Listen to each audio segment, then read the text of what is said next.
E aí, meu povo lindo, vamos dar início a mais um curso.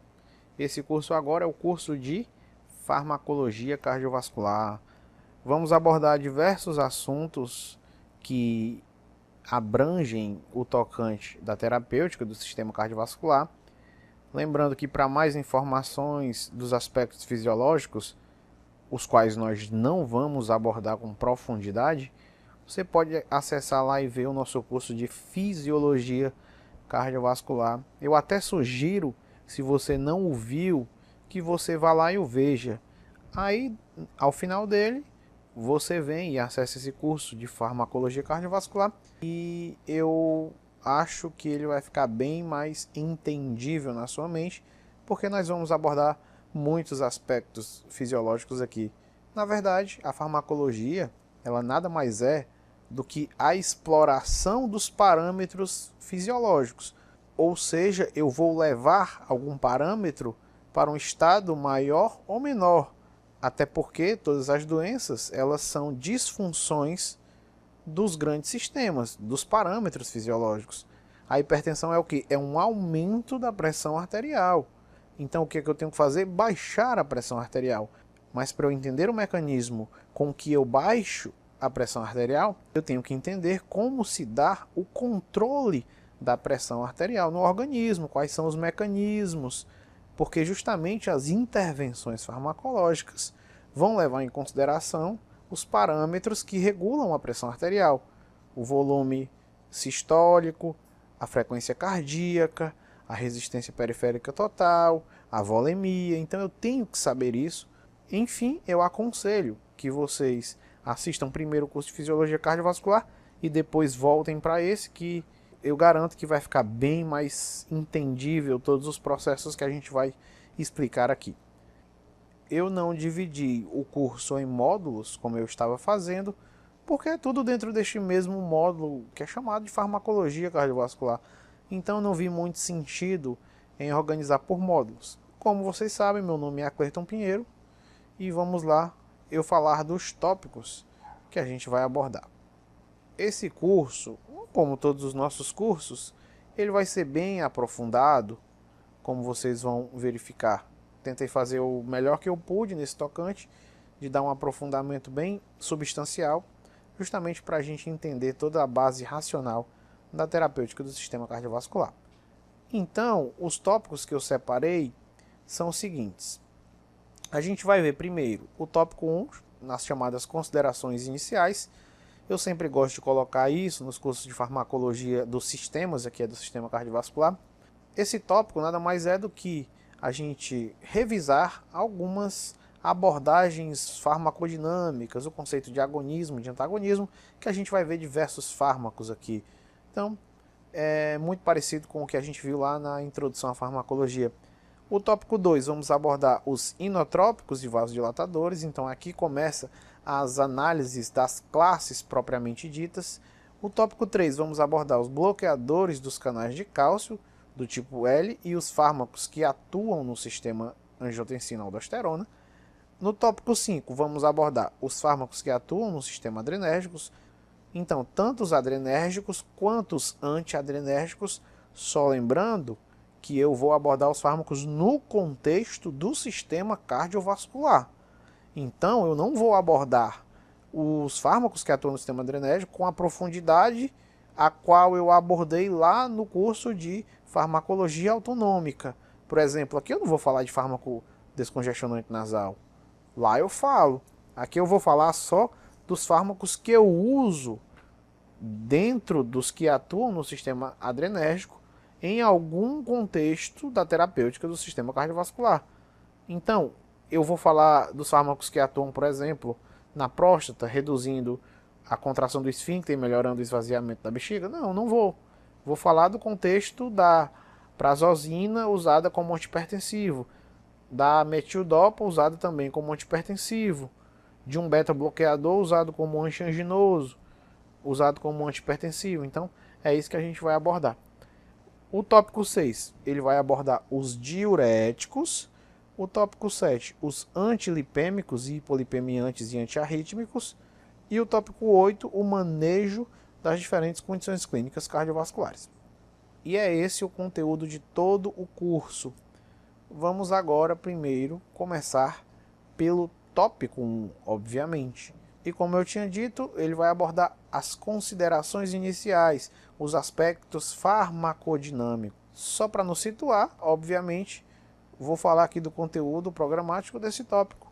Vamos primeiro ver a noção de atividade constitutiva, interação fármaco-receptor, o que são agonistas, então agonistas plenos, parciais, antagonistas, agonistas inversos, tipos de antagonismos e só. É basicamente isso.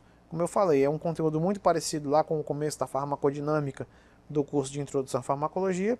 E vamos começar. Um conceito muito importante para a gente compreender em totalidade a farmacodinâmica é o conceito de atividade constitutiva. Prestemos bem atenção aqui, porque isso daqui que eu vou falar agora serve para toda a farmacologia em si, não só para essa primeira parte. A gente tem o estado constitutivo basal. Isso aqui é uma proteína canal. Aqui é ela no estado basal. Ou seja, eu não tenho nenhum ligante. Ela está na conformação que ela existe na célula, na ausência de qualquer ligante. Ou seja, no repouso, no estado constitutivo basal.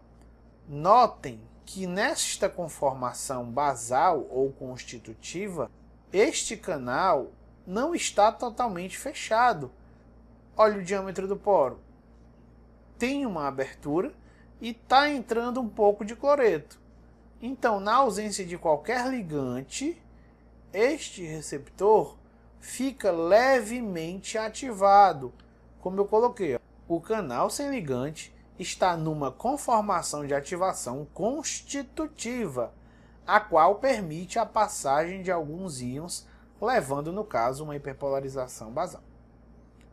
Então, no estado constitutivo, o canal está levemente aberto, parcialmente aberto, só por ele existir, sem nenhum ligante, sem nada.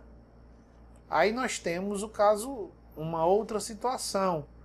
Aqui, notem que o receptor ele está totalmente fechado. Olha o diâmetro do poro. O diâmetro do poro aqui, ó. O diâmetro do poro aqui, ó, ele está totalmente fechado. Quando ele está fechado e não está conduzindo nada, a gente chama esse estado de estado inativo ou inativado. O canal também pode assumir uma conformação de inativação, a qual não permite a passagem de íons. Logo, esse estado aqui, ele é não condutor. Não condutor. Ele é um estado menor de ativação do que este aqui. Este está parcialmente ativado, esse está totalmente fechado ou totalmente inativado. No outro exemplo, nós temos um diâmetro muito maior e quando este canal está no seu estado máximo de condutância, a gente diz que ele está no estado ativado. Então, o estado ativado, se fosse para a gente colocar em números, por exemplo, esse canal aqui ele permite a entrada de 100 mil íons. Esse aqui permite de 10 e esse aqui permite de 100 íons só. Então, inativado, basal, ativado. Constitutivo ou basal e ativado. Assim, entendendo este primeiro conceito de atividade constitutiva, ou seja, que um receptor pode, na sua conformação basal, estar parcialmente ativado, isso implica em outras consequências, como outros modelos das múltiplas conformações.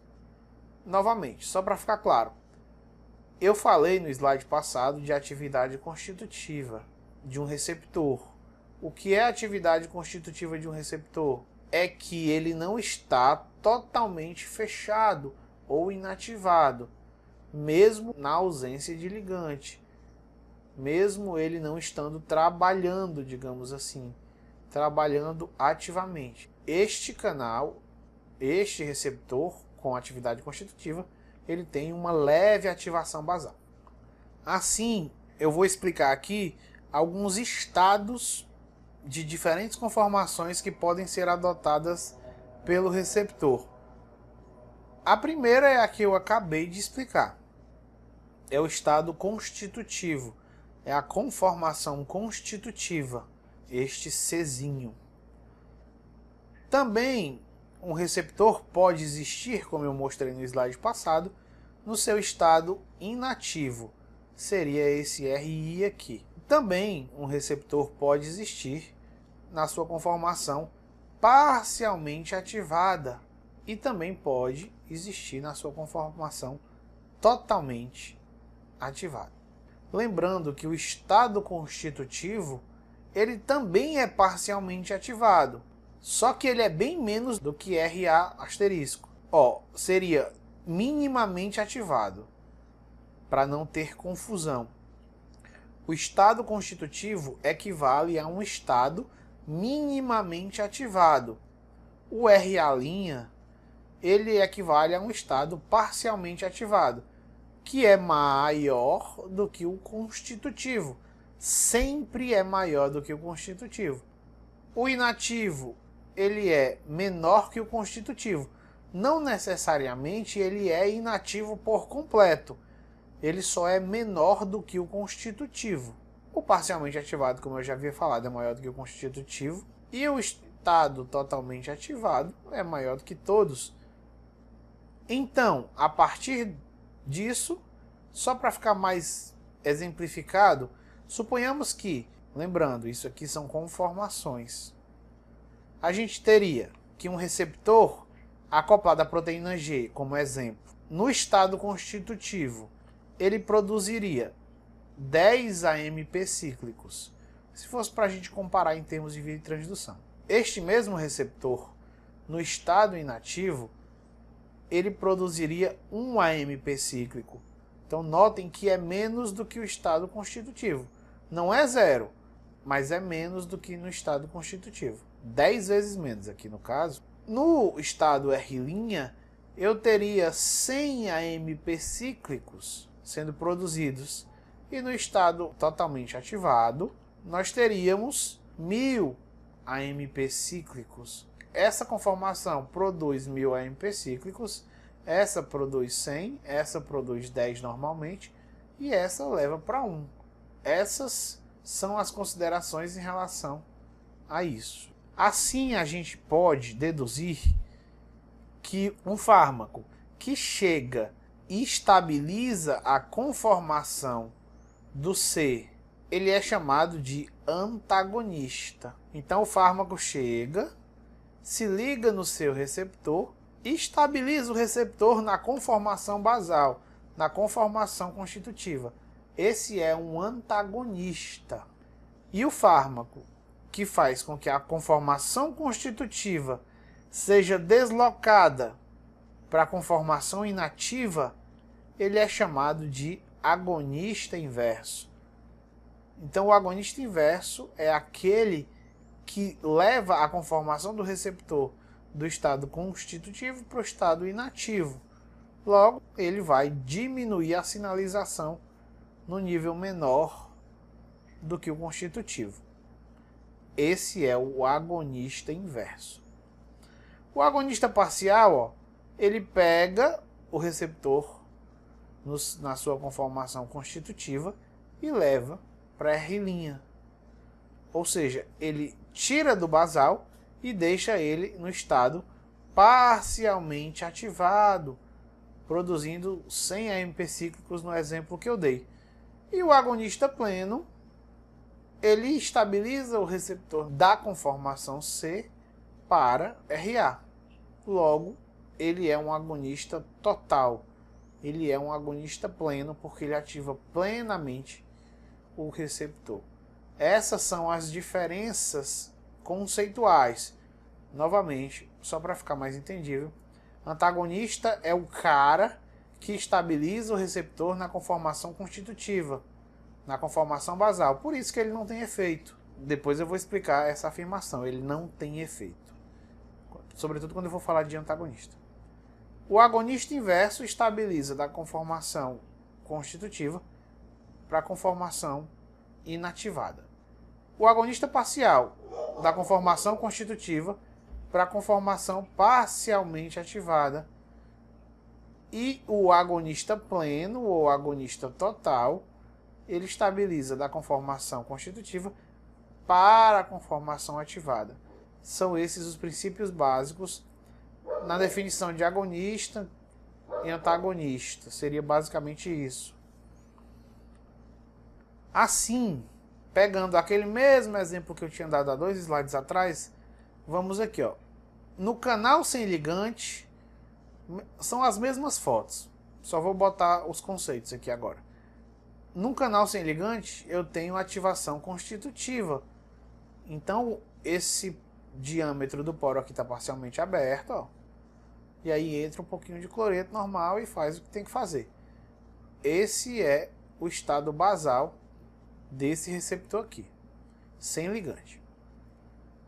Já no canal com ligante, ó, vamos ver a dinâmica do agonista inverso com o agonista parcial.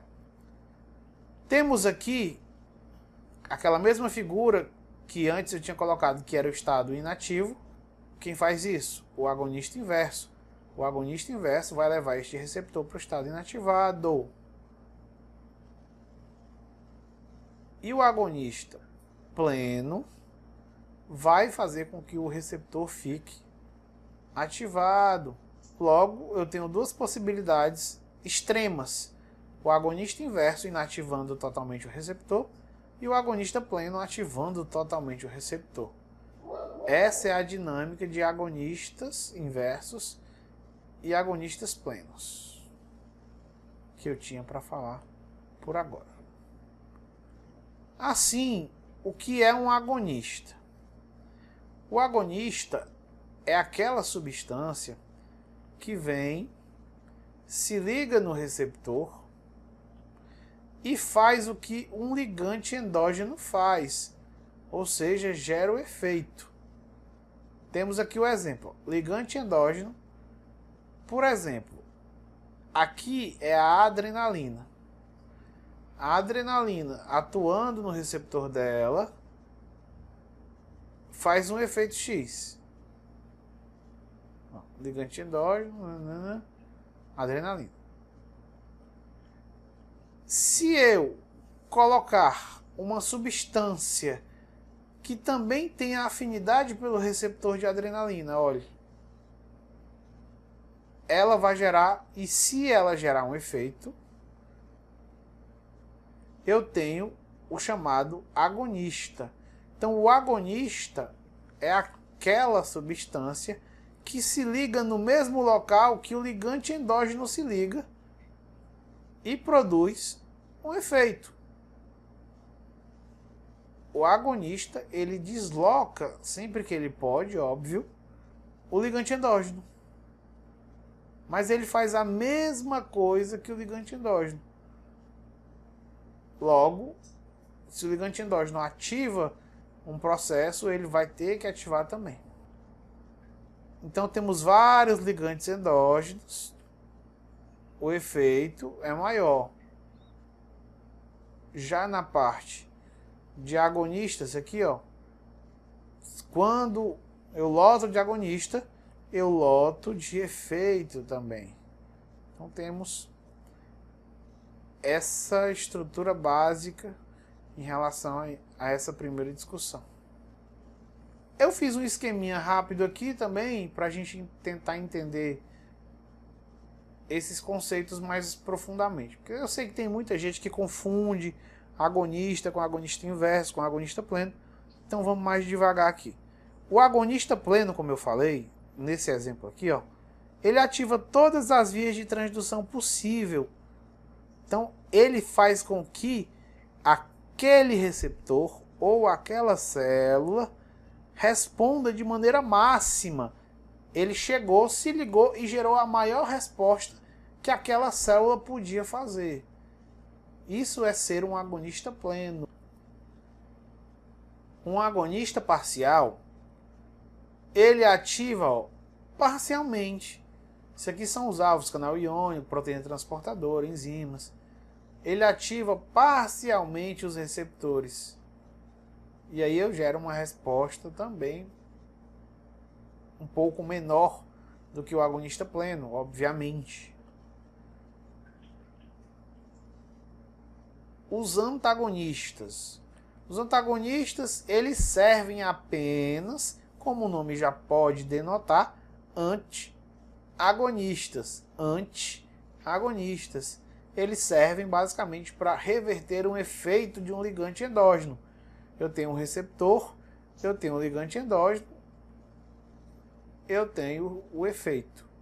Quando um antagonista vem e ele se liga no sítio ativo e desloca o ligante endógeno, aí eu tenho um efeito. Toda vida que há esse deslocamento de ligante endógeno, há um efeito mascarado ou um efeito evidenciado até.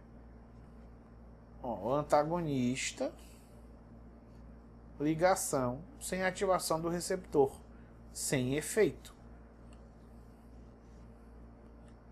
Mesma coisa, ó, ligante endógeno produz um efeito celular específico. Se eu tiver mais antagonistas, eu vou diminuir mais ainda o efeito. Eu acho que deve ter ficado clara essa explicação de antagonista. O antagonista ele serve apenas para tirar o agonista da jogada, ou o ligante endógeno. Assim, ele, o antagonista, estabiliza na conformação basal do receptor. Então, se esse receptor ele ativa basalmente algumas vias de transdução, ele vai continuar ativando essas vias de transdução. Na ausência do ligante, ó, eu tenho uma resposta muito parecida com a situação passada do antagonista. Eu gero essa resposta específica e minimizada. A atividade constitutiva é como se fosse uma garantia de manutenção do funcionamento celular. Então, ela vai manter alguns canais abertos, algumas vias trabalhando um pouco mais, justamente porque a célula precisa dessa manutençãozinha. O agonista inverso, ele desliga totalmente o receptor, ou pelo menos diminui num estado de ativação menor do que o constitutivo.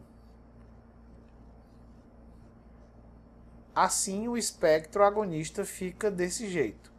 Temos o agonista ativando o máximo da via de transdução. Temos o agonista parcial ativando parcialmente a via de transdução. O antagonista se ligou aqui e não gerou nenhuma resposta. A ausência de ligante gerou uma resposta semelhante à do antagonista. Por isso que eu disse que a atividade constitutiva do receptor ativava apenas uma quinase. O antagonista continua ativando apenas uma quinase. Aí você tem este efeito parecido do antagonista com um sem ligante. E para fechar, temos o agonista inverso, que desativa totalmente o receptor. E aí seria basicamente isso em relação ao espectro agonista. Só para ver se ainda fica claro e para a gente seguir adiante, o receptor sem ligante estaria mais ou menos assim, ó, na conformação constitutiva. Notem que a luz está um pouquinho aberta só. Aí nós temos o agonista inverso, que desliga totalmente a luz e leva o receptor para o estado inativado. E nós temos o agonista pleno, que ilumina totalmente o ambiente, porque ele causa a ativação do receptor. Ou seja, ele ativa o receptor totalmente. E agora vamos para os antagonismos. Primeiro, uma breve classificação quanto à força de ligação. A primeira forma de classificar um antagonismo quanto à força de ligação, a gente pode chamá-lo de antagonismo reversível. Como o nome já denota, é um antagonismo que é facilmente terminável. Ele começa e se inicia rapidamente. Então temos aqui um antagonista reversível, ele se liga fracamente.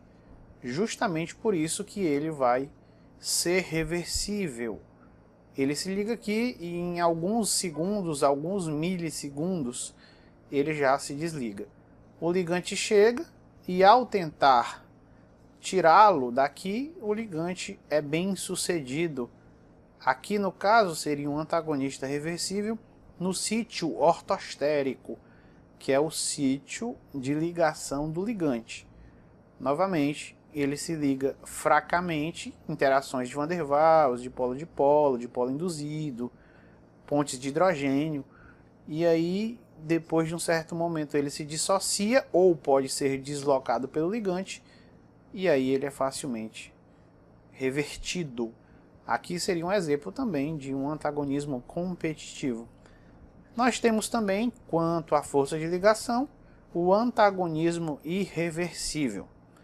Um antagonista ele é irreversível quando ele se liga fortemente a um sítio. Aqui no caso, também um sítio ortostérico, que é o sítio mesmo de ligação do ligante endógeno. Note que nessa figurazinha o antagonista ele está como se fosse amarrado mesmo no sítio ortostérico. Então, aqui seriam interações, por exemplo, covalentes, interações iônicas, uma acetilação, uma fosforilação, uma metilação, e aí o antagonista fica irreversível, ou seja, ele não se dissocia nem se o ligante chegar aqui e tentar deslocá-lo. Assim, a classificação quanto à força de ligação, a gente pode chamar um antagonismo de reversível ou um antagonismo de irreversível.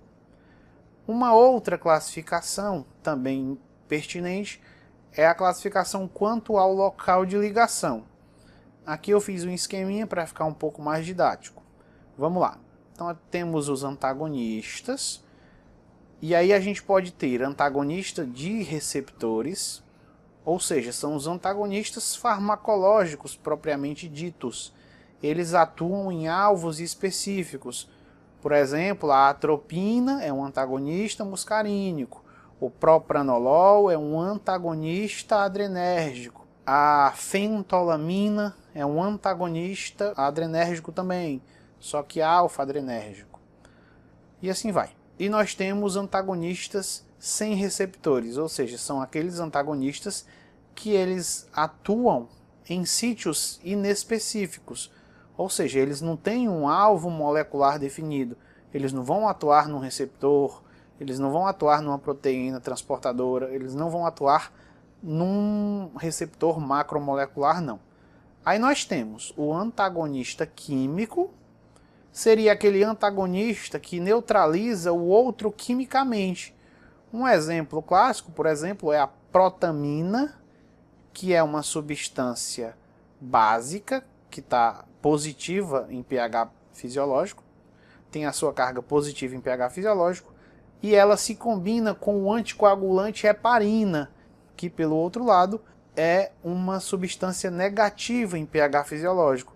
Então a protamina positiva se liga com a heparina negativa e a antagoniza quimicamente. Aí a heparina não pode produzir o seu efeito anticoagulante, ou seja, o efeito dela foi antagonizado porque ela foi precipitada quimicamente.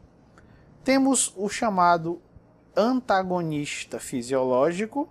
O antagonista fisiológico, ele se opõe em termos de efeito. Ele não interage quimicamente, mas em termos de efeitos, eles são opostos. Por exemplo, você tem a acetilcolina atuando no coração. no receptor muscarínico M2, ela causa bradicardia. Você tem a adrenalina atuando no receptor beta 1 no coração, causando taquicardia. São efeitos contrários. A acetilcolina causa bradicardia. A adrenalina causa taquicardia. Então a acetilcolina é antagonista fisiológica da adrenalina. Outro exemplo, o cortisol causa hiperglicemia. A insulina causa hipoglicemia. Então eles são antagonistas em relação a este efeito, a glicemia. A insulina diminui a glicemia, o glucagon aumenta a glicemia, cortisol aumenta a glicemia, GH também aumenta a glicemia. Em relação aos efeitos, você tem os antagonistas fisiológicos. Dei o exemplo da adrenalina e da acetilcolina. E o último tipo de antagonismo sem receptores é o antagonista farmacocinético. Aqui é quando o antagonista ele afeta alguma fase farmacocinética de outro fármaco. Não deixa de ser uma interação. Isso aqui são interações. Essa aqui é uma interação farmacêutica, seria, e essa aqui é uma interação farmacocinética. Por exemplo, você tem um fármaco que ele é indutor enzimático. Aí ele induz as enzimas lá do fígado a metabolizarem um outro fármaco. Por exemplo, os barbitúricos, o fenobarbital, é um indutor enzimático. Ele pode induzir a enzima que metaboliza a carbamazepina. E aí os níveis de carbamazepina vão diminuir. Do mesmo jeito que um fármaco pode ser indutor enzimático, ele também pode ser inibidor enzimático.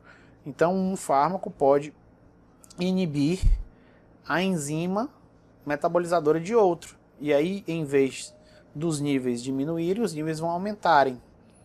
Então, esse é um tipo de antagonismo farmacocinético. Mas lembrando que como o antagonista se refere a efeitos contrários, aqui no caso são os indutores enzimáticos, que são antagonistas, digamos assim, farmacocinéticos propriamente ditos. Porque são os indutores enzimáticos que vão diminuir as concentrações séricas dos outros. Um fármaco que diminui a absorção de outro também é antagonista farmacocinético. Um fármaco que aumenta a excreção de outro também é um antagonista farmacocinético. E um fármaco que altera, no caso diminui, a distribuição do outro também é um antagonista farmacocinético.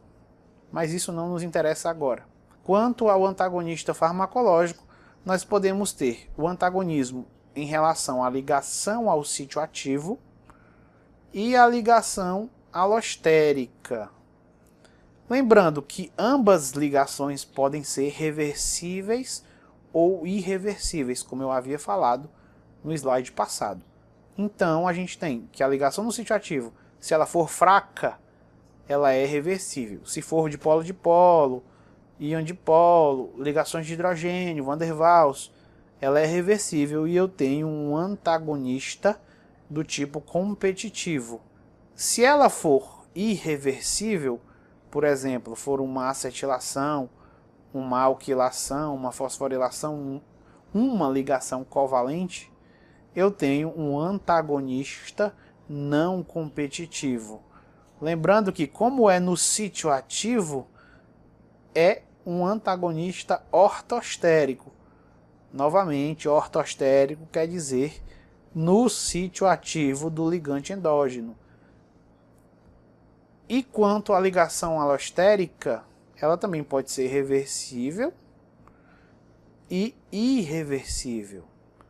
Mas ambas, tanto as reversíveis quanto as irreversíveis, são tipos de antagonismos não competitivos. Só que aqui a gente chama de antagonista não competitivo alostérico. Novamente, o sítio alostérico é um sítio diferente do sítio ativo. Então seriam esses os tipos de antagonismos de maneira geral. Não confundir competitivo, não competitivo com reversível e irreversível. Não é porque ele é reversível que ele é sempre competitivo. Se ele for reversível no sítio alostérico, ele é não competitivo. Ele só é competitivo se ele for reversível no sítio de ligação, no sítio ortostérico. Então, a competitividade ou a não competitividade diz respeito à capacidade de o ligante endógeno deslocá-lo do sítio ativo. E o ligante endógeno só vai deslocá-lo, ou um agonista, se ele estiver ligado de maneira reversível e no sítio ativo. Porque se ele estiver ligado de maneira irreversível no sítio ativo, é não competitivo. Ou se ele estiver ligado em qualquer grau, ou reversível ou irreversível, mas no sítio alostérico, ele sempre será não competitivo. Então a ligação alostérica ela é sempre não competitiva. Não importa se reversível ou irreversível. Se ela for reversível, só quer dizer que o antagonista não competitivo vai ter uma duração pequena, vai ser breve o seu efeito.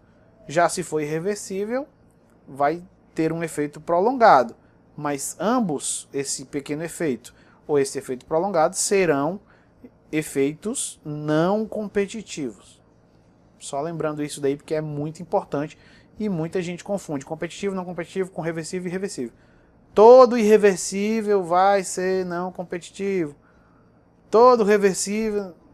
Então, tem essas coisinhas que eu acabei de explicar. Aqui é só para ficar bem claro outra coisa. Eu costumo sempre dizer que um antagonista ele não tem efeito intrínseco. Por exemplo, você tem a célula lá, bonitinha, com todos os receptores lá. Se um antagonista chegar e ligar no receptor dessa célula, essa célula não vai gerar nenhuma resposta. Se chegar um agonista e se ligar nessa célula, ela vai gerar uma resposta. Um antagonista em células em repouso, ele não tem resposta, justamente pelo conceito de antagonista que eu dei há alguns slides atrás. É um fármaco, é um agente que vai estabilizar o receptor na sua conformação basal, na sua conformação constitutiva. Então, dito isso, vamos pegar um exemplo aqui de um antagonista em alguns contextos. Por exemplo, vamos pegar o propranolol. O propranolol ele é um antagonista beta não seletivo, ou seja, ele bloqueia o receptor beta 1 e beta 2 da adrenalina. No repouso, se a gente tomar o propranolol, ele vai bloquear o receptor beta 1 adrenérgico no coração.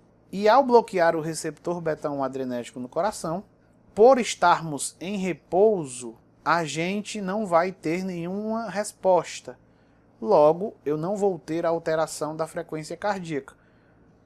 Novamente, propranolol atuando sob o coração no repouso, ele vai bloquear o receptor beta 1. Porém, o receptor beta 1 no repouso, ele não estava sendo ativado. Ele já estava no seu estado basal, no seu estado constitutivo. Então, eu não vou ter alteração na conformação ativa do receptor, eu não vou ter ativação do receptor, logo eu não vou ter alteração da frequência cardíaca. A explicação é justamente essa que eu acabei de dar. Eu não vou ter ativação simpática no coração, porque eu estou no repouso, e no repouso eu não tenho ativação simpática sobre o coração. Se eu não tenho ativação simpática sobre o coração, eu não vou ter noradrenalina nos receptores adrenérgicos. E se eu não tenho noradrenalina nos receptores adrenérgicos, eu não tenho efeito bloqueador a contrapor. Novamente, um antagonista só é antagonista e só vai gerar um efeito se ele tiver algum efeito a contrapor. Ou seja, um fármaco antagonista só vai gerar bradicardia se houver uma taquicardia prévia. Se não houver taquicardia, ele não vai causar nada. Se o coração já está batendo normalmente a 70 batimentos, o antagonista vai chegar lá, se ligar e vai continuar batendo nestes 70 batimentos. Agora, se eu estiver durante o exercício físico e eu tomar o propranolol, ele vai bloquear os receptores beta 1 também, e eu vou ter uma redução considerável da frequência cardíaca. A explicação, por quê? Com a ativação simpática sobre o coração, lá eu vou ter noradrenalina se ligando nos receptores, e aí o propranolol vai poder reverter aquele efeito, vai poder contrapor aquele efeito. Então no exercício físico meu coração está batendo a 100, 110 batimentos por minuto. O propranolol chega lá, bloqueia os receptores e volta os batimentos a 60, 70, que seria mais ou menos o estado basal. A hipertensão seria uma condição parecida, porque na hipertensão eu tenho uma ativação simpática também. Os hipertensos, eles geralmente tendem a ter uma ativação simpática maior sobre o coração. E aí o propranolol vem no hipertenso e bloqueia o receptor beta-1 adrenérgico também e vai causar uma redução considerável da frequência cardíaca. Novamente, isso explica, pelo menos em parte, porque que uma pessoa normotensa, ou seja, uma pessoa que não tem pressão alta, quando ele toma propranolol, a pressão dele não baixa. Agora, um hipertenso que já tem a pressão alta, já tem uma ativação simpática, quando ele toma o propranolol, há uma redução da frequência cardíaca, consequentemente uma redução do débito e consequentemente uma redução da PA. Isso explica parcialmente. O motivo aqui é o mesmo, como você vai ter ativação simpática no coração, você vai ter noradrenalina nos receptores, então você vai ter um efeito a contrapor. Se não tiver ficado claro o que eu acabei de falar, vou tentar explicar de uma outra maneira aqui. Os mesmos processos. Vou repetir essa parte porque realmente é importante. E isso vale para todos os antagonistas, não só para este fármaco, o propranolol. Então vamos devagar de novo. Temos o propranolol. O propranolol é um antagonista beta não seletivo, ou seja, ele bloqueia os receptores beta. Ele atuando sobre uma pessoa no repouso, ele não vai gerar alteração significativa da frequência cardíaca. Então o propranolol numa pessoa em repouso não vai causar uma alteração significativa da frequência cardíaca. Coloquei aqui um textozinho que é justamente isso que eu falei, ó. Sem um agonista estimulando os receptores previamente, a consequência da ligação de um antagonista não pode ser sentida, visto que ele apenas estabiliza o receptor em sua conformação basal. Assim, num coração em repouso, não há estimulação simpática sobre ele, e assim os receptores beta-1 adrenérgicos do coração, sem essa descarga de noradrenalina, já estão em sua conformação basal. Aí, quando o propranolol chega lá e se liga a eles, os mantém no mesmo estado, o que não gerará nenhuma resposta diferente. Ou seja, não causará bradicardia considerável. Então, no repouso, a gente está com 70 batimentos por minuto, por exemplo. Aí eu tomo propranolol. O propranolol vai se ligar no receptor beta-1, que ele está sem noradrenalina, então ele está no seu estado já basal. E aí ele não vai ter efeito, porque ele vai manter os batimentos em 70 batimentos por minuto. Aquilo que eu havia falado. Eu estou no repouso, tomei um antagonista, ele se ligou no receptor que não estava ativado e manteve o receptor no mesmo grau. Apesar do propranolol se ligar no receptor, o receptor se mantém estabilizado na mesma faixa de ativação basal ou constitutiva. E aí o efeito é a manutenção do estado anterior. E a segunda causa seria o propranolol tomado durante o exercício físico, por exemplo, vai bloquear o receptor beta-1 adrenérgico e vai causar uma redução considerável da frequência cardíaca. Também coloquei um textinho aqui, um pouco parecido. Com um agonista estimulando os receptores previamente, porque a pessoa está em exercício físico, a consequência da ligação de um antagonista pode agora ser sentida, pois esta competirá pelo efeito final. Assim, num coração em exercício, a estimulação simpática sobre ele joga noradrenalina sobre os receptores beta 1, ativando-os e causando taquicardia. Quando o propranolol posteriormente se liga a eles, ele impede várias moléculas de noradrenalina de mais ativações, o que gerará uma resposta contrária à noradrenalina no coração, ou seja, causará bradicardia considerável. Só para fechar, durante o exercício, o nosso coração está batendo 150 batimentos por minuto, por exemplo. Aí a gente toma propranolol, o propranolol vai se ligar no receptor agora com noradrenalina. Então, os receptores que estão ativados, ligados com a noradrenalina, muitos deles vão ser bloqueados pelo propranolol. E aí eu tenho uma bradicardia. Ou seja, os batimentos vão sair de 150 e vão voltar para 70 batimentos cardíacos. Seria basicamente isso.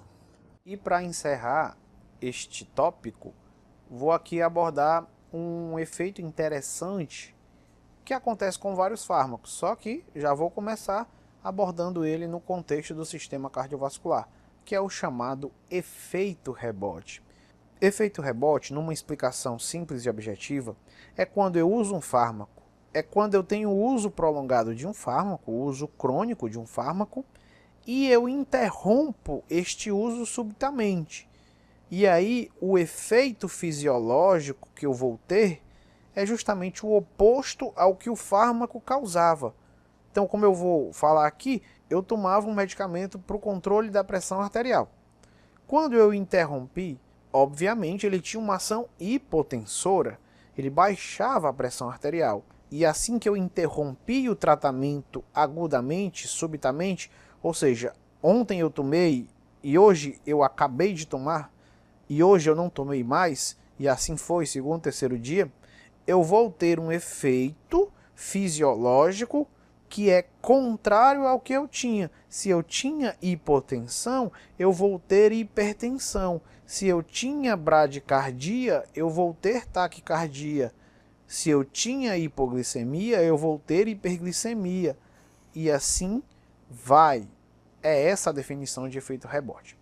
No caso que eu vou citar, é um efeito rebote pelo uso de um antagonista. No caso, o nosso antagonista vai ser o propranolol. Vamos lá. Eu tenho aqui, ó, isso aqui seria o neurônio que inerva o coração, o neurônio simpático que inerva o coração, o terminal pré-sináptico, a noradrenalina que ele libera, e aqui são os receptores do coração, a saber, o receptor beta 1 adrenérgico. Aí eu começo a usar o propranolol. E aí no primeiro, segundo dia, 1 mês, 2 meses, 3 meses, estou há 3 meses usando o propranolol. O que acontece? O nosso corpo, e eu expliquei o mecanismo lá no primeiro módulo do curso de farmacologia autonômica, se quiser você pode voltar lá, no caso das modulações sinápticas, eu disse que quando se usa cronicamente um antagonista, o órgão ele vai interpretar que aquele órgão ele precisa de mais receptor, porque ele está recebendo pouco neurotransmissor. E aí ele vai expressando mais receptores. E aí ele vai aumentando a densidade de receptores na membrana, justamente para tentar compensar aquele efeito do bloqueador, do antagonista. Vamos aqui para ficar mais entendível. Então, suponhamos que o coração, antes do tratamento, ele expresse em suas membranas um montante de 100 mil receptores beta 1 adrenérgicos. Aí eu começo, como eu tinha falado, a usar o propranolol cronicamente. Aí depois de 3 meses de uso, este coração vai expressar agora em suas membranas um montante de cerca de 1 milhão de receptores beta 1 adrenérgicos. Que no caso eu usei um exemplo que a gente aumentou 10 vezes. Eu passei de 10 à quinta, 100 mil, a 10 à sexta, 1 milhão de receptores beta 1 adrenérgicos. Ou seja, o coração ele ficou mais sensível à noradrenalina. Porém, como eu estou usando o propranolol, essa hipersensibilidade está sendo mascarada, justamente pela presença do antagonista. E é justamente isso que vai causar uma certa bradicardia, vai causar um certo inotropismo negativo, o que vai fazer com que o coração bata um pouco mais lento e um pouco mais fraco, e assim eu reduzo a pressão arterial, que é justamente uma das ações que eu quero. Aí eu interrompo subitamente o uso do propranolol. O que eu vou ter? Eu vou ter uma descarga de noradrenalina no coração hipersensível. Lembrando que essa descarga sempre ocorreu, só que o efeito dela não era sentido porque o propranolol estava aqui, antagonizando, e pouca adrenalina conseguia se ligar e fazer o que ela tinha que fazer de fato. E em consequência dessa descarga de noradrenalina no coração hipersensível, eu vou ter um aumento demasiado na força de contração do coração, o que vai levar a um aumento demasiado do volume sistólico, somado com um aumento da frequência cardíaca, também feita pelo simpático, eu vou ter um aumento do débito cardíaco, visto o débito ser um produto do volume sistólico pela frequência cardíaca.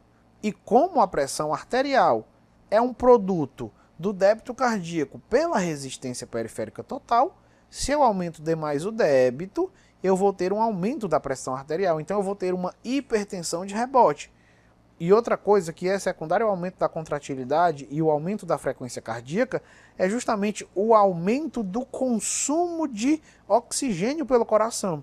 Então, se esse paciente já teve um infarto ou ele tem alguma placa de ateroma que esteja ocluindo parcialmente, se ele já for um paciente anginoso, por exemplo, este efeito rebote nele é muito mais danoso ainda, porque isso pode precipitar um infarto, isso pode precipitar uma crise de angina, porque o coração dele, como o coração dele ficou mais sensível, como eu disse, ele vai responder de maneira exacerbada a esse efeito das catecolaminas lá, sobretudo a noradrenalina, secretada pelos nervos simpáticos. E aí você vai ter essa taquicardia, esse aumento da força, e você vai ter um aumento demasiado do consumo, o que pode levar a um infarto, se o paciente tiver as condições clínicas necessárias para a evolução dele. E isso é muito, muito perigoso. A hipertensão de rebote, se ele não tiver nenhuma complicação, se ele não tiver nenhuma placa de ateroma, se ele não tiver nenhum aneurisma também, não vai ter tanto problema. Ele pode ser medicado e acabou. Reduz a pressão arterial e acabou. Agora, se ele tiver um aneurisma, que é justamente um adelgadamento da túnica média dos vasos, ou seja, os vasos ficam fraquinhos, e se essa pressão aumentar demais, pode romper esse vaso. Se isso for no cérebro, eu tenho um acidente vascular encefálico do tipo hemorrágico, o popular derrame, e isso é muito danoso. Então o efeito rebote, ele é um efeito muito importante na medicina, justamente por conta deste potencial danoso que ele tem. Era basicamente isso que eu tinha para falar. Agora vamos para o tópico 2, entrando propriamente nas classes farmacológicas que atuam no sistema cardiovascular.